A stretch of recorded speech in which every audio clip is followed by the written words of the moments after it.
Hello everyone. आज हम biology का चैप्टर नंबर फर्स्ट स्टार्ट करेंगे, reproduction in angiospermic plant.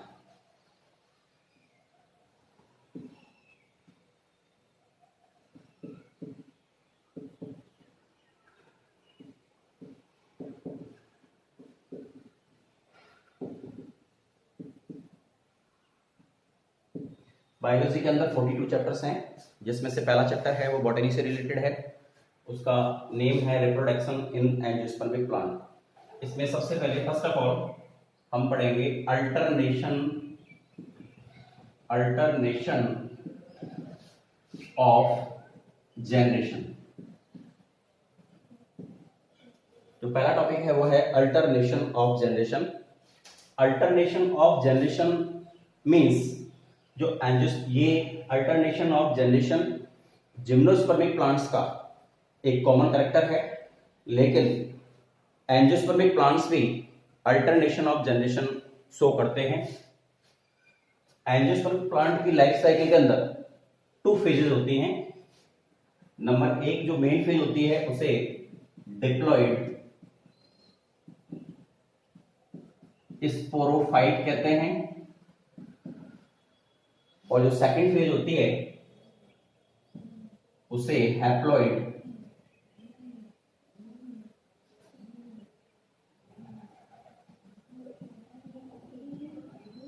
Gametophyte कहते हैं।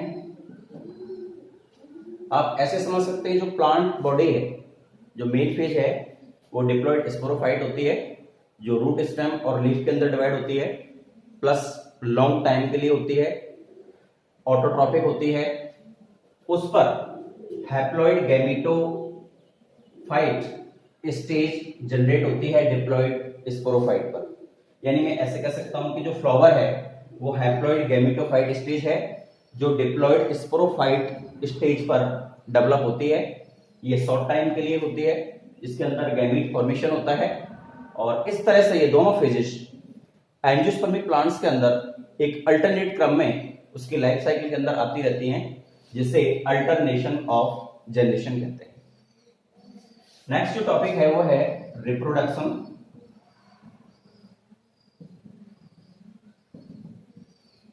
प्लांट्स के अंदर हम 2 टाइप का रिप्रोडक्शन पढ़ेंगे। जो मोस्ट इवेंट होते हैं सेक्सुअल रिप्रोडक्शन के, सबसे पहले हम इसमें एसेक्सुअल रिप्रोडक्शन पढ़ेंगे।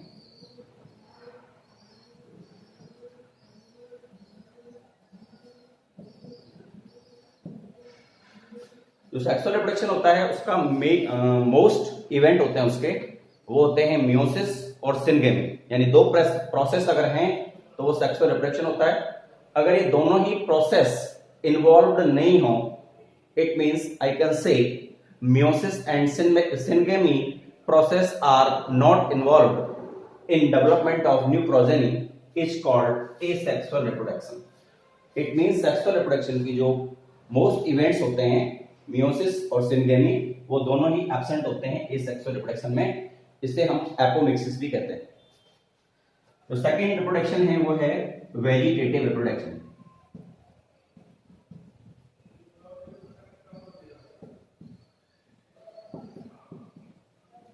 Vegetative reproduction means development of new plants by vegetative parts of the plant such as root, stem and leaves is called vegetative propagation. अब ये stems के द्वारा, roots के द्वारा और leaves के द्वारा अदर कोई भी vegetative parts plants का होता है उसके द्वारा हो सकता है। अगर अपन vegetative reproduction की बात करें तो vegetative reproduction 2 टाइप्स का होता है। वेजिटेटिव रिप्रोडक्शन 2 टाइप्स का होता है, natural vegetative reproduction and artificial vegetative reproduction. अभी अपन नेचुरल वेजिटेटिव रिप्रोडक्शन की बात करेंगे। सबसे पहले ये स्टेम से हो सकता है, कुछ मॉडिफाइड स्टेम्स की हम बात करेंगे। मॉडिफाइड स्टेम्स होते हैं, जैसे राइजोम, ये जिंजर के अंदर हो सकता है। Rhizome is the modified stem, इससे वेजिटेटिव रिप्रोडक्शन नेचुरली जिंजर के अंदर हो सकता है। कुछ और भी स्टेम है, जैसे ट्यूबर है, ट्यूबर के अंदर पोटैटो के अंदर हो सकता है। तो सेकंड ट्यूबर, ट्यूबर से नेचुरली वेजिटेटिव रिप्रोडक्शन पोटैटो के अंदर हो सकता है। नेक्स्ट पढ़ेंगे अपन बल्ब, बल्ब से गार्लिक के अंदर हो सकता है। नेक्स्ट पढ़ेंगे अपन कॉर्न, कॉर्न से कोलोकेशिया के अंदर हो सकता है। नेक्स्ट पढ़ेंगे अपन रनर। नेक्स्ट जो मॉडिफाइड स्टेम्स के ही टाइप्स हैं सारे। नेक्स्ट रनर, इससे ग्रास के अंदर हो सकता है। नेक्स्ट पढ़ेंगे सुकर, इससे मिंट के अंदर हो सकता है। इस प्रकार से कई प्रकार के मॉडिफाइड स्टेम्स के द्वारा, कई प्रकार के मॉडिफाइड स्टेम्स के द्वारा वेजिटेटिव रिप्रोडक्शन की क्रिया होती है। स्टोलन से भी हो सकता है। Stolon is the modified stem, strawberry के अंदर, स्ट्रॉबेरी के अंदर जो वेजिटेटिव रिप्रोडक्शन होता है वो स्टोलन से होता है। और बाई रूट के द्वारा भी, रूट के द्वारा हम नीम के अंदर, जैस्मीन के अंदर, रोजवुड के अंदर नेचुरल वेजिटेटिव रिप्रोडक्शन कर सकते हैं। नेक्स्ट लीव्स के द्वारा, लीव्स के द्वारा रिप्रोडक्शन की क्रिया, वेजिटेटिव रिप्रोडक्शन की क्रिया ब्रायोफिल्लम,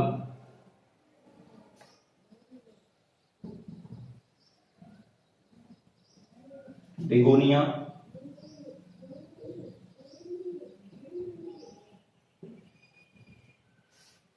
प्लांट्स के अंदर होती है। और लास्ट बुलबिल्स के द्वारा, बुलबिल्स इज द रिप्रोडक्टिव पार्ट, इसके द्वारा एगेव के अंदर नेचुरल वेजिटेटिव रिप्रोडक्शन होता है। तो ये मॉडिफाइड स्टेम्स, लीव्स, रूट्स, बुलबिल्स के टाइप से हैं जिसके द्वारा नेचुरली वेजिटेटिव रिप्रोडक्शन होता है। अब पढ़ेंगे अपन आर्टिफिशियल वेजिटेटिव रिप्रोडक्शन। नेक्स्ट जो टाइप है वेजिटेटिव रिप्रोडक्शन का वो है आर्टिफिशियल।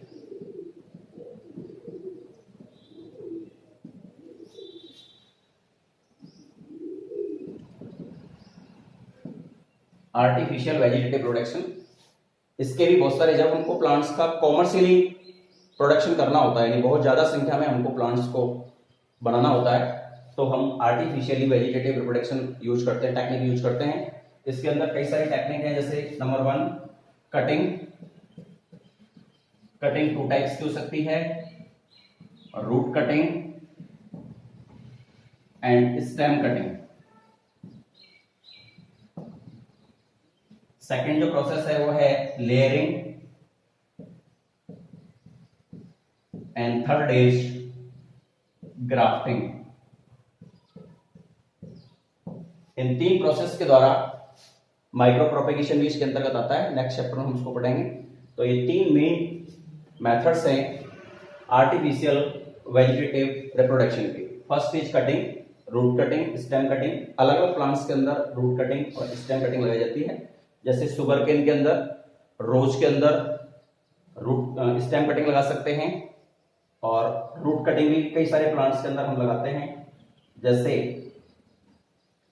लेमन है, गुआवा है, एप्पल है, चेरी है। इन प्लांट्स के अंदर रूट कटिंग लगाई जाती है। नेक्स्ट जो मेथड है वो है लेयरिंग। लेयरिंग 2 टाइप्स की होती है, एक तो होती है माउंड लेयरिंग, एक होती है एयर लेयरिंग। ऐसे प्लांट्स अब हम जो पढ़ेंगे वो पढ़ेंगे लेयरिंग। लेयरिंग 2 टाइप्स की, नंबर एक mount layering and second air layering.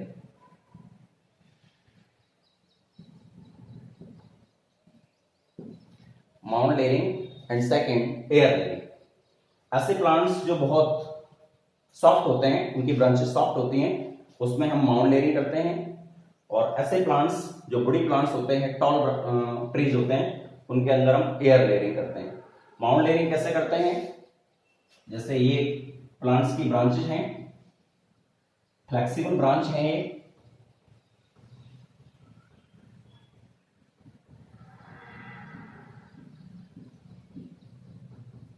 इसमें से एक ब्रांच को अपन ऐसे जमीन के अंदर रूट कर देते हैं, और जब इसके अंदर रूट फॉर्मेशन हो जाता है तो इसे मेन प्लांट से कट कर लेते हैं और न्यू प्लांट्स का फॉर्मेशन करते हैं। सेकंड जो विधि है वो है एयर लेयरिंग। ये टॉल ट्रीज के अंदर की जाती है। इसमें एक बड़ा टॉल ट्री होता है, यहां पर एक इसकी ब्रांच होती है जिससे बार्क को हटा लिया जाता है, और यहां एक मॉस या गीला कपड़ा अपन बांध देते हैं। दूसरी अपर ब्रांच होती है, इसके ऊपर एक पॉट लटका दिया जाता है जिससे वाटर इसके अंदर आता रहता है। इसे हम गुटी मेथड भी कहते हैं। ये गुटी मेथड भी होता है, गुटी मेथड भी कहते हैं इसको। इसके अंदर टॉल प्लांट्स के अंदर आर्टिफिशियली वेजिटेटिव रिप्रोडक्शन किया जाता है। नेक्स्ट जो मेन इंपॉर्टेंट मेथड है वो है ग्राफ्टिंग। ग्राफ्टिंग के अंदर टू प्लांट्स को अटैच किया जाता है।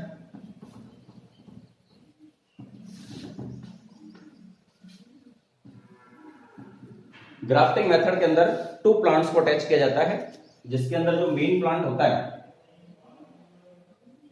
या रूट जिसके अंदर होती हैं, फुल्ली डेवलप्ड रूटेड प्लांट होता है, उसे हम स्टॉक कहते हैं। और इसके अंदर जिस ब्रांच को, जो डिजायर्ड कैरेक्टर वाली ब्रांच होती है जिससे हम न्यू प्लांट्स बनाते हैं, उसको इसके अंदर फिट किया जाता है। इसे साई अंग कहते हैं। इन दोनों को टाइटली प्रेस कर दिया जाता है, सॉरी टाइटली इनको बांध दिया जाता है, और ये न्यू प्लांट का फॉर्मेशन होता है। ये जो प्रोसेस है वो ग्राफ्टिंग है। ग्राफ्टिंग 4 टाइप्स की है। Number 1 tongue grafting,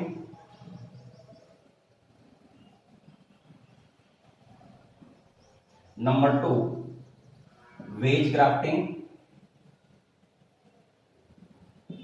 number 3 crown grafting, and number 4 bud grafting. 4 प्रकार की ग्राफ्टिंग इस चैप्टर के अंदर है। Number 1 tongue grafting, number 2 wedge grafting, number 3 crown grafting, and number 4 bud grafting. सबसे पहले बात करेंगे हम टंग ग्राफ्टिंग की। तो इसके अंदर जो स्टॉक और साइटन होता है वो सेम थिकनेस होती है उनकी, और इन दोनों के अंदर यानी स्टॉक के अंदर भी और साइयन के अंदर भी, दोनों के अंदर वी शेप का हम इंसिजन या चीरा लगाते हैं और दोनों को फिट करके टाइटली बांध देते हैं।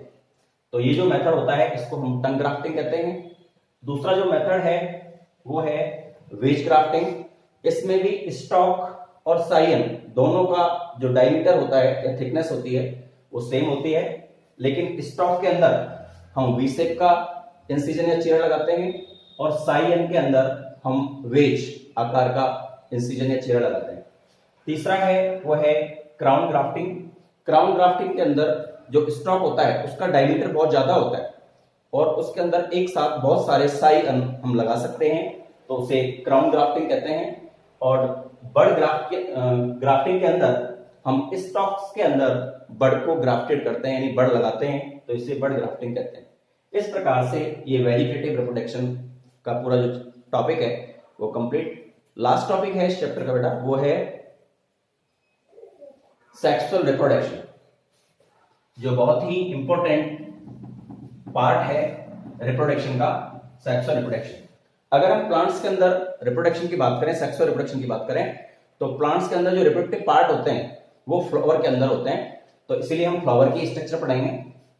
ये फ्लावर की स्ट्रक्चर बना रहा हूं मैं। ये जो पार्ट मैंने बनाए ये फ्लावर के अंदर फीमेल रिप्रोडक्टिव पार्ट है जिसे हम गाइनोशियम कहते हैं। इसके 3 पार्ट होते हैं, ये स्टिग्मा, स्टाइल और ओवेल। इसको नीचे इस तरह से बनाना है। ये जो है इसे पेडिसल कहते हैं, ये है इसे थैलेमस कहते हैं। The broad part of pedicel, जिससे हम फ्लावर को पकड़ते हैं, वो पेडिसल है। और broad part of the thalamus is called, broad part of pedicel is called thalamus. इसके सबसे बाहर ग्रीन लीव्स का एक साइकिल होता है, वर्ल होता है, जिसे हम कैलक्स कहते हैं।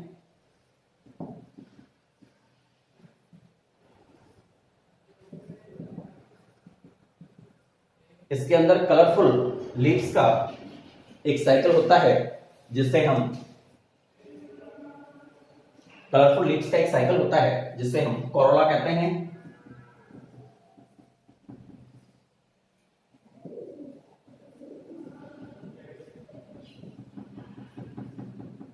इसके अंदर मेल रिप्रोडक्टिव पार्ट होता है जिसे हम एंड्रोसियम कहते हैं, और ये फीमेल रिप्रोडक्टिव पार्ट है जिसे हम गाइनोसियम कहते हैं। जो गाइनोसियम होता है इसके 3 पार्ट्स हैं। जो ऊपर पार्ट है उसको बोलते हैं स्टिग्मा, ये ट्यूब लाइक स्ट्रक्चर है, इसे कहते हैं स्टाइल। और बेशल पार्ट है, जो फुला हुआ बेशल पार्ट है, इसे हम ओव्यूल या ओवेरी कहते हैं। एक चीज मैं आपको और देता हूं, जो आउटर मोस्ट साइकिल है इसका, जो वर्ल है, उसे मैं कैलक्स कह रहा हूं, पूरे साइकिल को मैं कैलक्स कह रहा हूं। अगर इसके मैं इंडिविजुअल स्ट्रक्चर को देखूं तो इसका नेम होता है इंडिविजुअल स्ट्रक्चर का, इसे हम सेपल कहते हैं। या लिख देता हूं मैं SEPEL, sepal. Individual part of the calyx is called sepal. ऐसे ही individual part of the corolla is called petal. Individual part of the androecium is called stamen. ये स्टमन है, इस तरह से स्ट्रक्चर, जिसके अंदर ये फ्लामेंट, ये पॉलन सैक, जिसके अंदर पॉलन ग्रेन्स का फॉर्मेशन होता है। And the individual part of gynoecium is called carpel. Carpel के 3 parts, stigma, style and ovule. दोबारा बताता हूं मैं, 4 साइकिल हो गए इसके अंदर, 4 वर्ल हो गए पूरे कंप्लीटली। कैलक्स का एक whorl, corolla, androecium, gynoecium. The individual part of the calyx sepal, individual part of the corolla petal, individual part of the androecium stamen, individual part of the gynoecium carpel. ऐसे plants जिनके अंदर ये चारों whorl या चक्र होते हैं, ऐसे फ्लावर जिनके अंदर ये चारों वर्ल या चक्र होते हैं, उसे कंप्लीट फ्लावर कहते हैं। जैसे mustard and P is the complete example of complete flower. ऐसे प्लांट्स जिनके अंदर ये चारों वर्ल प्रेजेंट नहीं होते हैं, उसे इनकम्प्लीट फ्लावर कहते हैं। Papaya is the example of incomplete flower. इस प्रकार से ये पूरा चैप्टर फिनिश हो गया, जिसके अंदर आपने फर्स्ट टॉपिक पढ़ा था alternation of generation, second topic आपने पढ़ा था एसेक्सुअल रिप्रोडक्शन, थर्ड चैप्टर आपने पढ़ा वेजिटेटिव रिप्रोडक्शन, उसके 2 टाइप्स, एंड 4 सेक्सुअल रिप्रोडक्शन। एक छोटा सा पॉइंट्स और है इससे रिलेटेड, वो है एगैमोस्पर्मी। एगैमोस्पर्मी,